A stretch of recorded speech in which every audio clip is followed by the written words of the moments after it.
আমি আমার স্বামীর দ্বিতীয় স্ত্রী। আমাকে বিয়ে করার পরেও অবশ্য তিনি আরেকটা বিয়ে করেছেন। আমি স্বেচ্ছায় সজ্ঞানে ও স্বতঃস্ফূর্তভাবে এমন জীবন বেছে নিয়েছি। আমি বুঝতে পেরেছি স্বামী নামক সম্পত্তিটি আমার একার থাকবে না, তাকে আমার ভাগ করে নিতে হবে অন্য নারীর সাথে।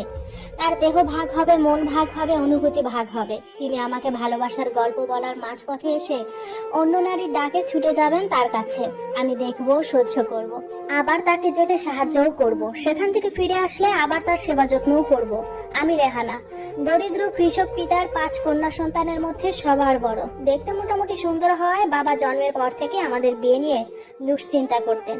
তিনি কখনো আমাদের পড়াশোনা করিয়ে মানুষ করার চিন্তা করেননি। কোনো রকম খাইয়ে পড়িয়ে পরের ঘরে বিদায় দেওয়ার চেষ্টা করেছেন সব সময়।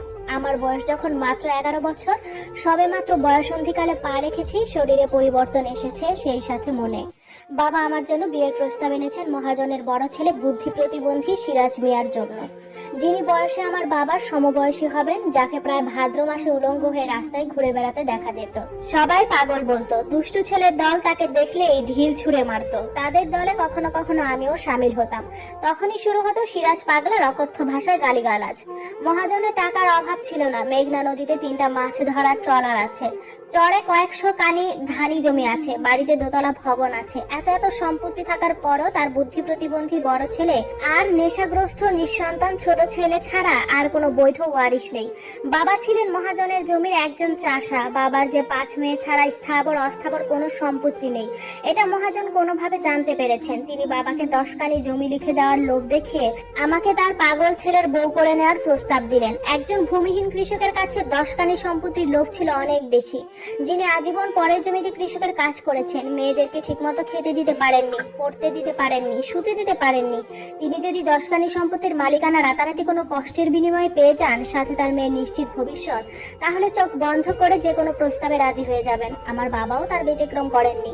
গ্রীষ্মের এক কাঠফাটা দুপুরে জোহরের নামাজের পরপরই আমার বিয়ে হয়ে গেল। আমি নাবালিকা মেয়ের কোনো মতামতের তোয়াক্কা কেউ করেনি, প্রয়োজনও ছিল না। মা যখন বলেছিলেন আজ তোর বিয়ে, এখন থেকে পেট ভরে ভাত খেতে পারবি, আর কোনো চিন্তা নেই। আজীবন ভাতের অভাব দেখে বড় হওয়া আমি ভেবেছিলাম বিয়ে মানে পেট ভরে ভাত খাওয়া। ভাতের লোভে আমিও খুশি মনে বিয়ের পিড়িতে বসে পড়লাম। আমি তখনও জানতে পারিনি কার সাথে আমার বিয়ে হচ্ছে। অথচ শ্বশুর বাড়ি যাওয়ার পর নানি দাদি আমাকে শুধু একটাই শর্ত দিয়েছেন, বছর ঘুরতেই যেন আমি সন্তানের মা হই। ফুলসজ্জার ঘরে স্বামীর সব আবদার যেন বিনা শর্তে মেনে নেই। সন্তানের মা হব কি? আমি তো নিজেই তখন প্যান্ট পরা এক ছোট্ট শিশু। ফুলসজ্জার ঘরে সিরাজ পাগলাকে সফেদ পাঞ্জাবি পরা আর ক্লিন শেভ করা দেখেও আমার চিনতে অসুবিধা হয়নি। মুহূর্তে আমি মূর্ছা গেলাম। সেই মূর্ছিত অবস্থায় ধর্ষিত হলাম কিছুক্ষণ আগে কালেমা পাঠ করে যে